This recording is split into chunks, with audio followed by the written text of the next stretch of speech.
How to refresh an AirTag location. So an AirTag pretty much works since it doesn't have a GPS. It works as a Bluetooth signal. Since it doesn't know its location, any nearby iPhone or iPad or Mac detects the signal of the AirTag, and the device that pretty much detects the AirTag will figure out the location by using its own Wi-Fi or GPS, and then pretty much reports it to Apple.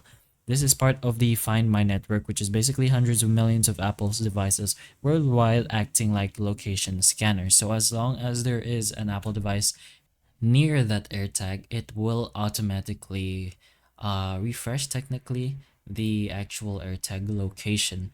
If you want to refresh the app, if you want to do that, you can just exit the app and then reopen. That's one of the ways you can refresh the Find My Location app if that's what you want to do. But for the AirTag, you can't actually refresh it manually since it's automatic and as long as there is an Apple device nearby. But hopefully the information of this video can help you, and if it can, please like and subscribe for more videos like this, and that's all.